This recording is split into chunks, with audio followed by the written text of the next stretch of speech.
벌써 6월 달입니다. 2024년도 어느 정도 반년이 좀 지나가고 있는,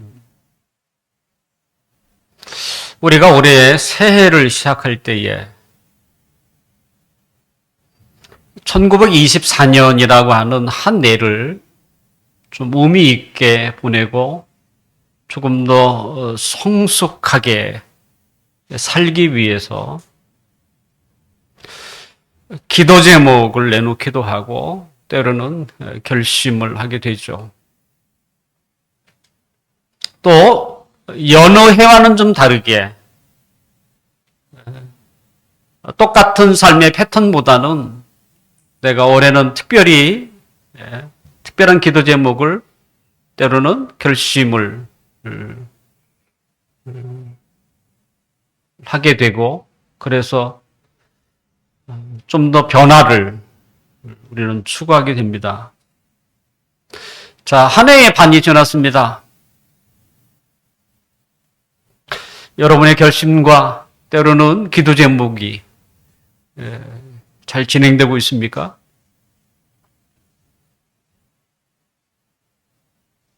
무슨 기도 제목을 내가 올렸지?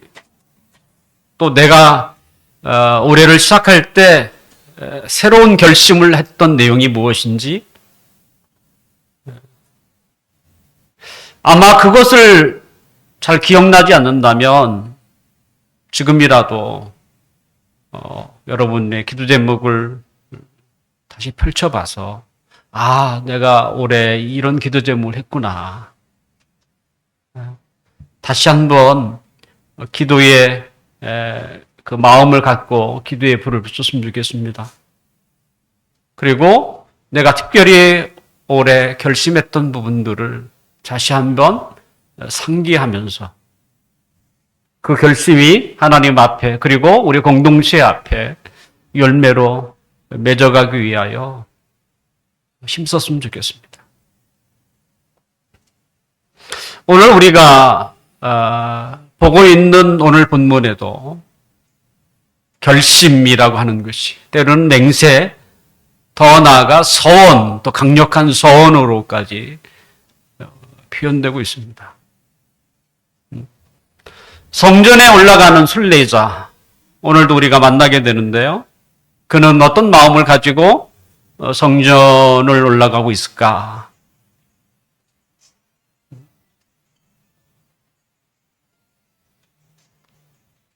오늘 1절 그리고 2절을 함께 봤으면 좋겠어요. 1절과 2절 함께 읽어볼까요? 시작. 여호와여, 다윗을 위하여 그의 모든 겸손을 기억하소서. 그가 여호와께 맹세하며 야곱의 적는 자에게 서원하기를. 오늘 성전을 향해 올라가는 순례자는 난데없이 다윗 이야기를 해요. 다윗이 하나님 앞에 했던 것을 기억해 달라는 것이죠. 맹세하고 때로는 서원하기까지 했던 것. 오늘 1절에 보니까 겸손이라고 하는, 다윗의 무엇을 기억하냐? 다윗의 모든 겸손을 기억해 달라고 했는데,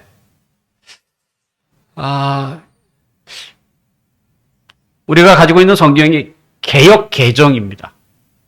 그러니까 개역된 것을 다시 개정했다라는 것인데, 옛날 개역 성경에 봤더니 이 겸손이라는 단어가 모든 근심한 것으로 되어 있어요. 뭐 비슷한 게 아니고 너무 좀 다른. 또 실제 영어 번역도 하드십이라고 되어 있습니다. 그러니까 어려움이라는 뜻이죠. 왜 이 근심이 이 겸손이라고 번역됐는지는 잘 모르겠어요. 뭐 좀 이렇게 비슷한 내용인 것 같지도 않고. 저는 이 개역개정에서의 겸손보다는 개역에서 나왔던 그 어려움, 근심이 훨씬 더 본문을 이해하는데 좋겠다 생각이 됩니다. 오늘 성전을 향하여 올라가는 이 순례자가 다윗을 이야기하는데 다윗이 했던 것, 그것은 이제 다윗이 겪었던 그 어려움, 그것을 떠올리는 것이죠. 그래서 하나님이 다윗을 기억하고 또한 지금 다윗을 떠올리고 있는 자신도 자신의 처지와 환경 속에서 하나님 앞에 살고자 하는 자신도 기억해 달라고 하는 것이 지금 순례자의 마음입니다. 다윗은 어려운 중에도 힘든 상황에서도 어떤 결심, 어떤 맹세, 어떤 소원을 했는가. 아마 이 순례자도 비슷한 상황이었던 것 같아요. 그는 지금 삶에서 좀 어려움이 있었던 것이고, 그리고 어려운 중에서도 뭔가 하나님 앞에 굳은 결심을 하고 있는. 근데 그것이 그 옛날 다윗이 했던, 그러니까 오버랩이라고 하는데, 그걸 기억해다는. 다윗은 하나님 앞에 어떤 결심, 어떤 맹세, 때로는 어떤 소원을 했는가. 그것이 3절에서부터 10절까지 쭉 나와 있습니다. 그리고 그가 그 결심을 어떤 식으로, 어떤 방법으로 실행시켰는지가 소개되어 있죠. 다윗은 자신이 하나님 앞에 결심을 했습니다. 근데 그 맹세, 그 결심을 지키기까지 굉장히 마음을 다부지게 먹었어요. 자신의 집으로도 들어가지 않고 침상에도 눕지 않고 또 잠을 자거나 또는 졸지도 않겠다. 이건 자 그의 각오죠. 뭐 집에 안 들을 것 같겠습니까? 네. 그만큼 하나님 앞에 했던 이 결심이 더 중요하다. 이걸 내가 지키려고 하는 게 더 강하다. 이런 것이죠. 네. 그러면 그가 무슨 결심을 했는가? 네. 더군다나 그 삶이 어려운 상황에 있을 때에 하나님 앞에 어떤 결심을 했을까? 종종 우리에게 어려운 시련이 오면 그럴 때마다 하나님 앞에 이렇게 돌파구를 찾으려고 결심을 하는 경우도 있어요. 주님, 나를 살려주기만 한다면 내 남은 평생을 주를 위하여 헌신하겠습니다. 이렇게 말하는 사람 치고 지켜주는 사람을 별로 본 일이 없어. 위기를 좀 모면하고 싶은 그런 마음이 더 간절하지 않았는가. 근데 다윗은 많은 사람들이 하고 있는 그런 것과 좀 달랐던 것 같아요. 하나님 앞에 했던 결심, 이 맹세만큼은 내가 반드시 지킬 것이다. 도대체 그가 어려운 중에서 어떤 결심을 했을까?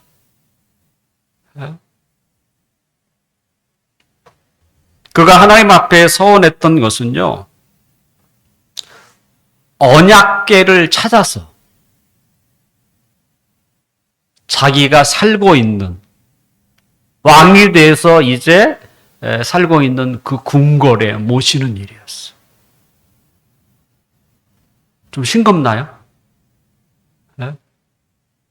내가 평생 주를 위하여 불을 지르겠습니다. 내 생명을 다 바치겠습니다. 이런 게 아니에요. 언약궤를 찾아서 내가 머무는 곳에 두겠습니다. 언약궤라는 게 뭐겠습니까? 이스라엘 백성들이 애굽에서 나와 가나안 땅에 가기 전에 이제 40년 동안 광야 생활을 하지 않습니까?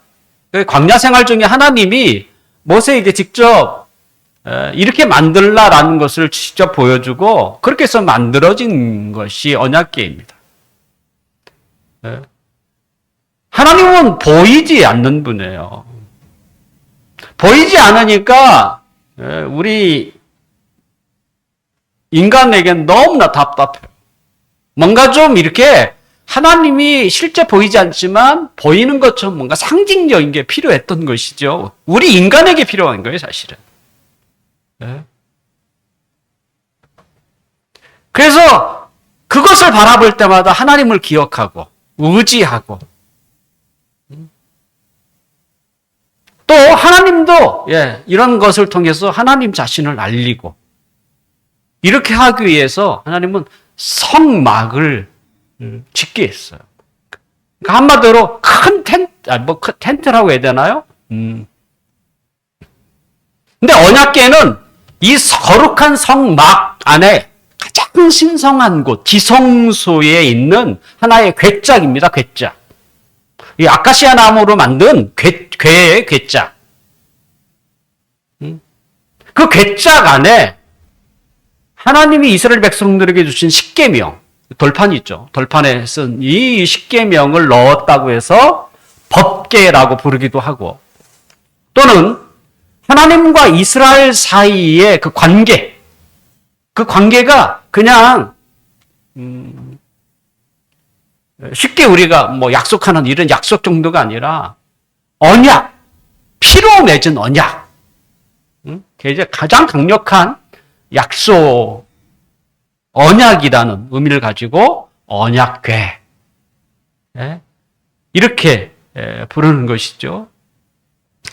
이스라엘 사람들이 광야 생활을 할 때는 이 성막, 언약궤는 가는 곳마다 가지고 가야 되죠. 옮겨 다녔어요.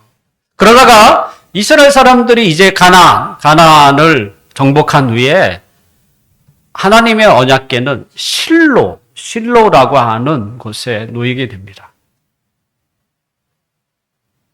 이제 어느 날 이스라엘의 그 주변 국가였던 블레셋이 이스라엘을 공격해 왔어요.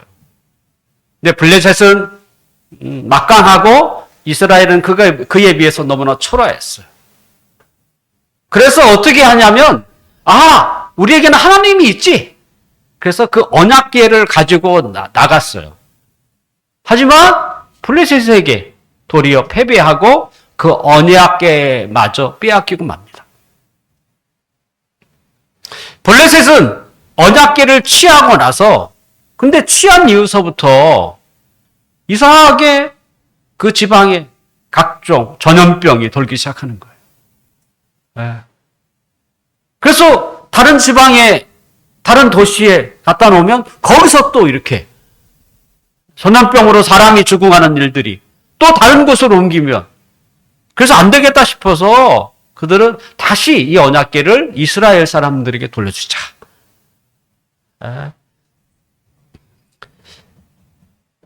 그래서 이 언약궤는 블레셋 지방을 도시 여러 군데 거치면서 다시 이스라엘로 돌아오는데 돌아온 그 언약궤는 기럇 여하림이라는 곳에서 거기에 안치하게 됩니다. 그런데 그곳에서 20년 동안 보관하게 돼요. 기럇 여하림은 그 중요한 도시도 아니에요. 근데 거기서 몇 년이 있었던 거 20년 동안 있어요. 짧은 기간이 아닙니다. 언약궤가 뭡니까? 하나님을 상징하는 거예요. 이스라엘 백성들이 모였을 때의 가장 중심에 늘 이 성막 언약궤를 놓았습니다. 왜냐하면 하나님이 우리의 중심이고 우리가 의지할 분이 하나님이다. 이런 상징적인 의미가 거기 있었어요.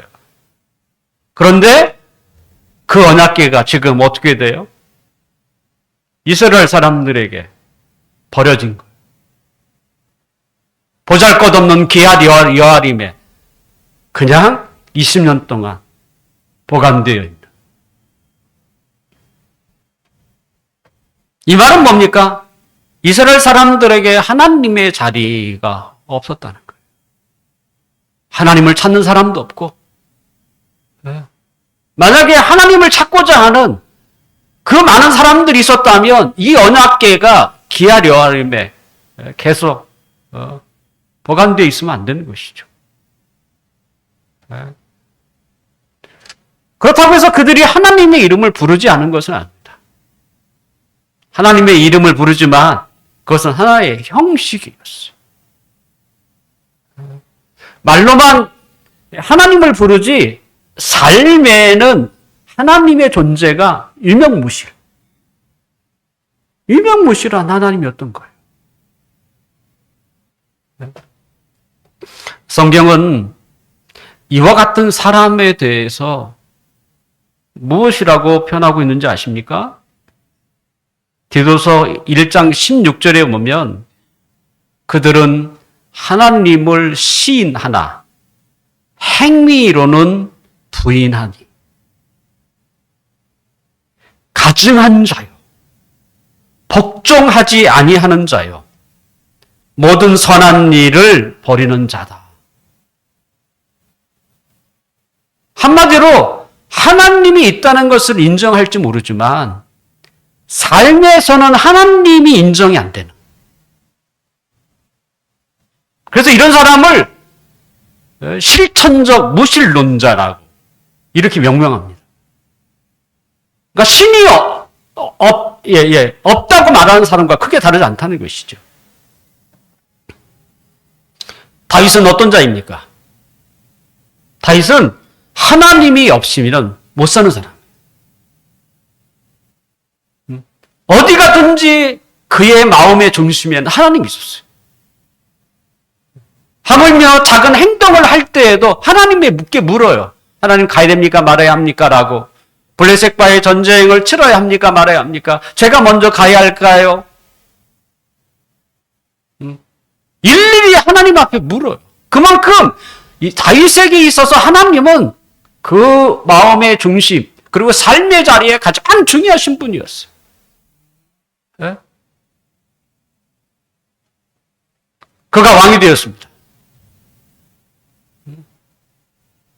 그리고 이제 분명 자신의 마음의 중심은 하나님이지만 지금 한 나라의 왕이 되었잖아요. 이제 그 하나님이 말로만 하나님이 아니라 이스라엘의 중심에 궁궐에 서 있어야 하는 하나님. 그래서 다윗은 어떻게 합니까? 언약궤를 찾아요. 그리고 그것을 자신이 살고 있는 궁궐에 모시게 되는 것이죠.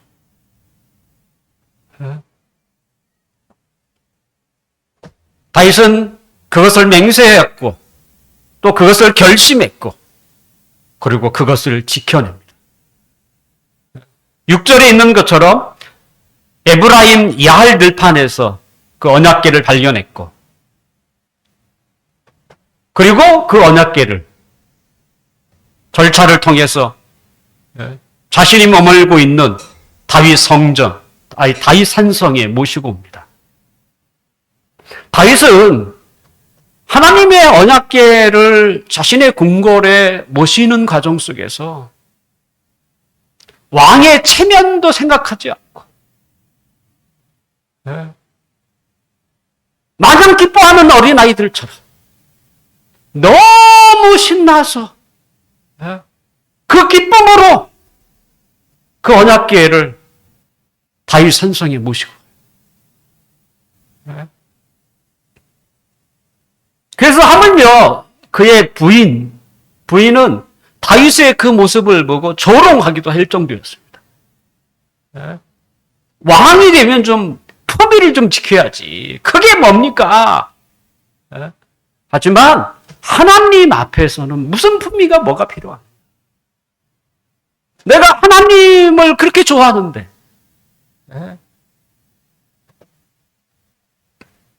그래서 오늘 8절과 9절을 함께 읽어볼까요? 8절과 9절. 시작. 여호와여 일어나사 주의 권능의 궤와 함께 편안한 곳으로 들어가소서. 주의 제사장들은 의를 옷 입고 주의 성도들은 즐거이 외칠지어다. 이제야 하나님이 이스라엘의 중심이 되었습니다. 나의 중심뿐만 아니라 이제는 이스라엘의 중심입니다. 그렇게 되면 주의 제사장들은 제사를 드리고 또 그의 입을 통해서 구원의 메시지가 선포되고 또한 이스라엘 백성들은 그 하나님을 즐거워하고 기뻐하게 될 것입니다.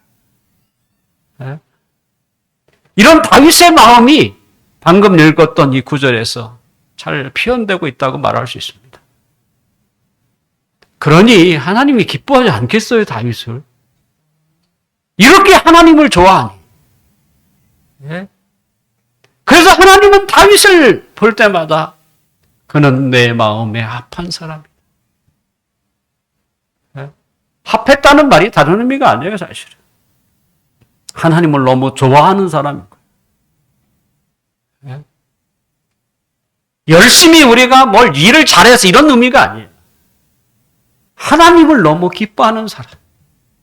하나님을 너무 즐거워하는 사람인 것이죠. 다윗은 그것을 결심했고 맹세했고 서원했고 그리고 왕이 돼서 그것을 지켜냈습니다. 이제 비로소 이스라엘은 자리를 잡았어요. 변방에 있었던 하나님을 상징하는 그 언약궤가 이제는 이스라엘의 중심에 서게 됩니다. 지금 하나님은 여러분이 어디에 계십니까? 여러분에게 하나님은 어떤 분이신가요?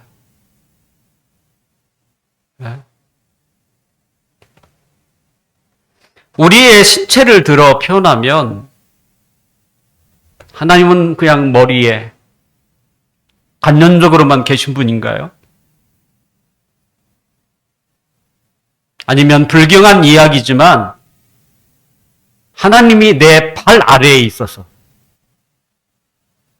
나의 요구대로 마음대로 조종하는 분입니까? 아니면 나의 중심, 내 영혼이 머무는 마음에 계셔서 삶의 중심으로 서 계시는가? 여러분, 하나님이 어디 계세요?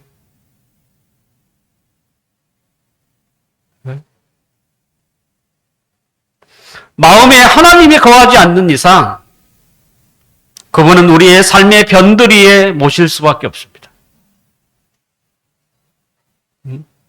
매일의 삶의 현장에서 하나님이 우리의 모든 것의 중심이 되지 않는다면 하나님은 가끔 우리에게 필요한 분, 특별히 어려울 때, 위급할 때, 그때만 필요한 분, 그리고 곧 잊혀진 분이 되는 거예요.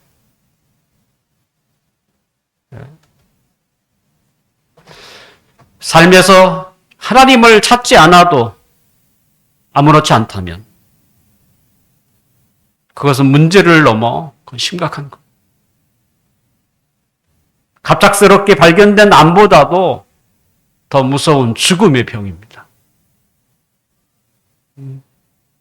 그건 죽음의 병이에요.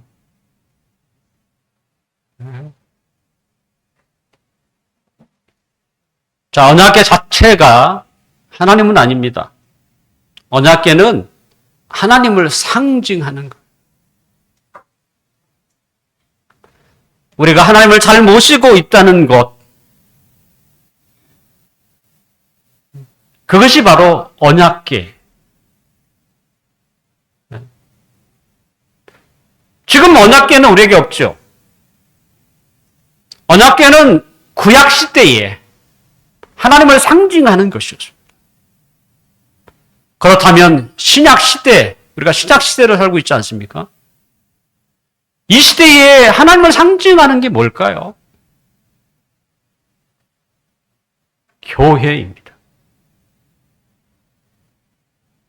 더군다나 예수님은 교회가 그의 몸이라고 표현했어요. 몸이라고 표현하잖아요. 그리고 예수님은 그 몸의 머리가 되신다라고 말씀하셨어요. 네. 매일의 삶에서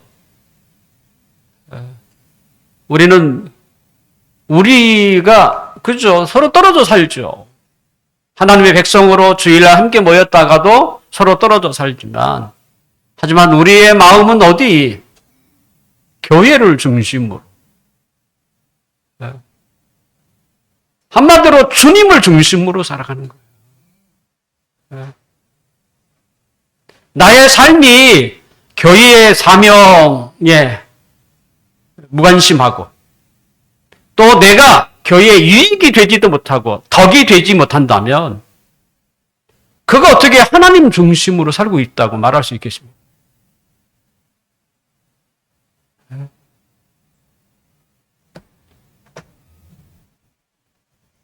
교회가 중심되지 않으면 우리는 다 어디로, 어떤 목표를 향해 나갑니까? 자기밖에 없어요. 자기 잘나기 위해서, 자기 성공을 위하는 것밖에 없어요. 우리는 끊임없이 교회를 중심할 때 하나님의 교회를 세우셨고 그 교회를 통해서 하시려고 하시는 하나님의 뜻을 내가 내 가슴에 끊임없이 품게 되고 거룩한 공동체가 나아가는 그 거룩한 사명을 위하여 내가 기도하고 내가 거기에 교회의 지체로서 조금이나마 보탬이 되고 유익이 되려고 하는, 그래서 우리의 소망이 있다면 주님이 세우신 교회의 기둥이 되는 거예요. 네. 흔들리지 않는 기둥. 초대교회 때 베드로와 야고보가 또 사도 바울이 기둥이 된 것처럼 성도들은 교회를 위하여 살아야 하고 교회는 하나님 나라를 위하여 나아가는 것이죠. 그렇게 하는 것이 우리와 교회가 지켜야 할 자리인 것입니다. 하나님은 그분을 삶의 중심으로 살아가는 자들에게 그러면 어떤 약속, 맹세를 하셨는가? 오늘 본문 후반절은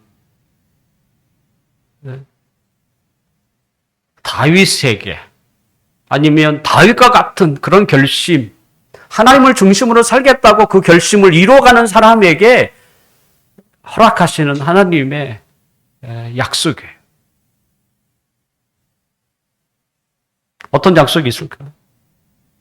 오늘 본문 13절에서 15절을 함께 읽어봅시다. 13절에서 15절 시작. 함께 여호와께서 시온을 택하시고 자기 거처를 삼고자 하여 이르시기를 이는 내가 영원히 쉴 곳이라 내가 여기 거주할 것은 이를 원하였음이로다. 내가 이 성의 식육품에 풍족히 복을 주고 떡으로 그 빈민을 만족하게 하리로다. 다윗이 결심했고 그 결심을 성취하여 드렸을 때 이제는 하나님이 맹세를 했어요.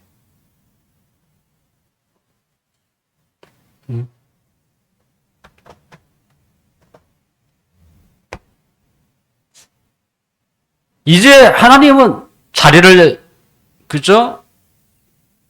비로소 본래 이스라엘이 삶의 중심으로 가졌던 그 자리로 돌아왔다는 거예요. 그리고 하나님은 얘기하죠. 내가 늘 너희의 중심에 서 있기를 원했다. 하나님의 거처는 하늘이지만 그분이 바라는 장소는 어디예요? 이스라엘의 중심. 그리고 그 이스라엘 사람들의 마음의 중심. 하나님이 기뻐하시는 곳.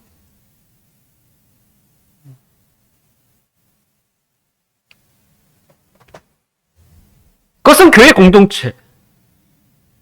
그리고 하나님의 자녀의 중심, 그 마음이 있죠. 그래서 예수님께서도 마태복음 18장 20절에 보면 두세 사람이 내 이름으로 모인 곳에 나도 그들 중에 있느니라.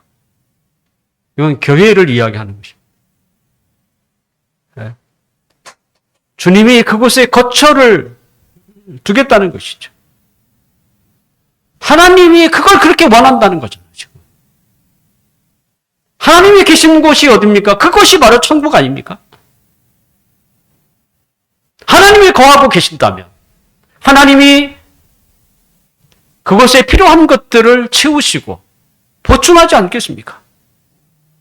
그래서 내가 이 성에 식료품에 풍족히 복을 주고 떡으로 그 빈민을 만족하리로다. 하나님을 중심으로 모시는 곳에 하나님이 복을 주신다는 것이죠. 하나님이 우리에게 주시는 복은 그저 죽은 다음에 천국에 가는 그건 만은 아닙니다. 티베트에 유명한 불교 스님이 있습니다. 달라이 라마죠. 어느 날 티베트은 거의 100%에 가까운 사람이 불교 신자입니다. 그 티베트의 한 사람이 이 달라이 라마를 찾아왔어요. 그리고 허락을 받으려고 왔어요. 도대체 무슨 허락인가? 그 사람의 얘기를 들어봤더니 이런 거예요. 불교는 내세를 위해서 있다는 거예요. 근데 자기는 자기 현실이 너무 중요하대. 그래서 기독교를 선택하고 싶다는 거예요. 그래서 허락해 달라고. 불교의 영적 스승인 이분의 허락을 받으러 온 거예요. 기독교는요, 현실이에요. 분명 내세도 있죠. 죽어서 천국 가는 게 기독교의 목적이 아니에요. 하나님을 이 세상에서 모시고 살아가는 것이죠. 내 현실에서 가장 필요한 분은 하나님이신 것이죠. 그리고 하나님이 우리의 필요를 채워주시는 분, 우리의 마음을 안정시키고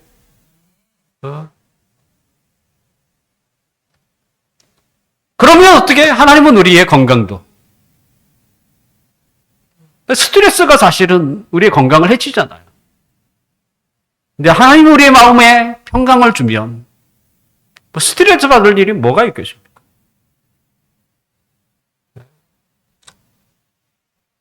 저도 잘 안 받습니다. 그래서 장담할 수는 없는 일이 아니지만 평생 암에 안 걸릴 것 같아요. 예.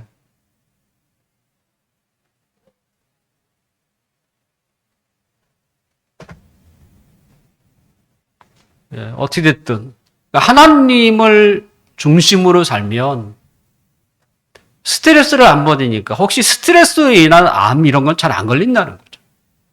예. 그리고 생활도 유쾌하게 되고 마음에 근심과 걱정 대신 평안을 가지고 살게 되고 또 필요할 때에 하나님이 채워주시는 것을 경험하게 살고 감사하며 살고 그리고 더 나아가 죽고 나서도 하나님이 계신 곳 천국에 가는 이와 같은 분이 어디 있습니까? 또 이와 같은 종교가 도대체 어디 있습니까? 불교는 제가 아까 소개했습니다만 내세에 너무 집중돼요. 기독교는 현실뿐만 아니라 내세도 함께 보장되는 것이 기독교입니다.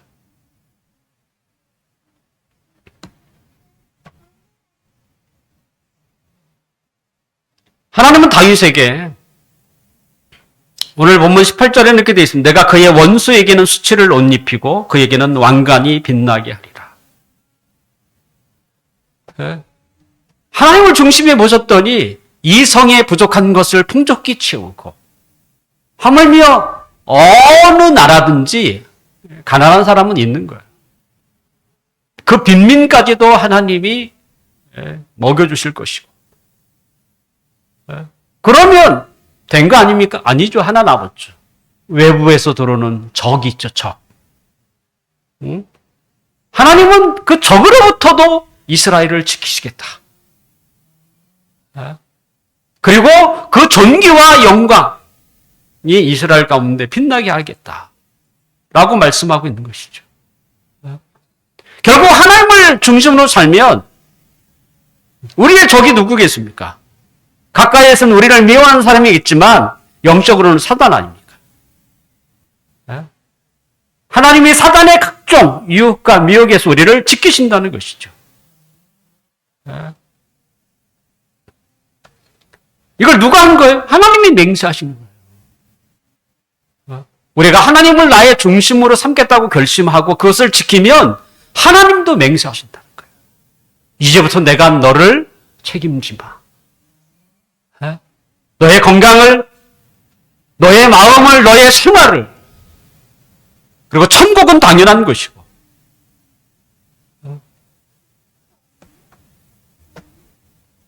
또한 하나님은요, 이게 끝이 또 아니야. 다윗에게 무슨 약속을 하신지 아십니까? 너의 후손을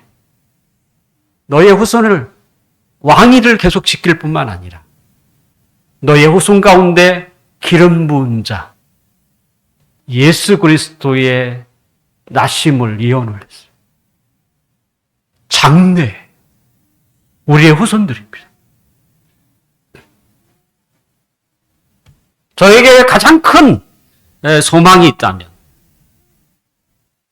저뿐만 아니라 우리의 대를 이어서 우리의 자녀들이 그리고 그 자녀들의 자녀들이 주님이 오시는 그날까지 하나님을 중심으로 살아가는 이 신앙과 믿음이 계보되는 것입니다. 이어가는 것이에요. 결과적으로 우리가 하나님을 중심으로 살겠다고 하는 그것을 지킬 수만 있다면 우리에게 일명 떨어지는 복이 한두 가지가 아니야. 한두 가지가 아니라 오늘 성전에 올라가는 순례자가 그걸 지금 기억해 달라는 것이죠. 다윗의 결심 그리고 다윗에게 그대로 약속하셨던 하나님 그리고 그것을 지켜줬던 하나님 그 마음을 품고 성전에 올라가고 있는 거예요. 그 순례자가 우리가 됐으면 좋겠어요. 혹시 좀 어려울지라도 늘 내 마음속에 결심이 뭐냐면 하나님이 내 삶의 중심.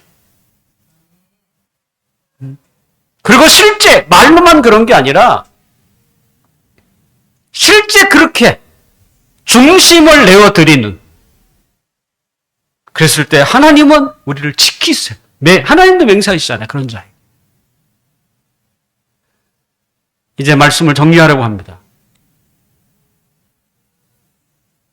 말로만 하나님을 인정하고 우리의 현실에서 하나님을 인정하지 않는 것은요. 앵무새도 할 수 있습니다. 앵무새에게 나는 예수님을 믿습니다. 그거 가르치면요. 그거 해요.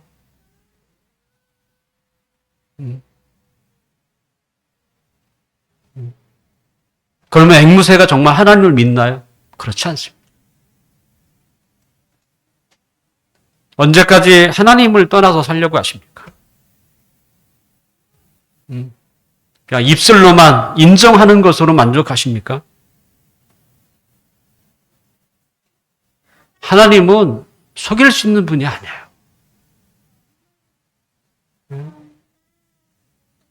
하나님을 중심에 놓는다는 말은 교회 공동체, 내 마음에 두고 있다는 것입니다. 함께 가야 하는 거예요. 네. 교회 공동체를 위해서 기도하고 또 덕을 세우고 공동체의 유익을 위해서 우리는 헌신해야 하는 것이죠. 그게 내가 하나님을 중심에 두고 있다라는 것을 상징적으로 보여주는 것입니다. 그리고 교회는 하나님이 주신 사명을 바르게 실천해 나가는 것. 그럴 때 하나님은 기뻐하시고 우리의 모든 삶에 복을 주시고 우리로 하여금 기쁨과 감사함으로 살게 하셔서 마침내 그 교회가 때로는 그 교회를 이루는 지체들이 빛나게 해주신다는 거예요.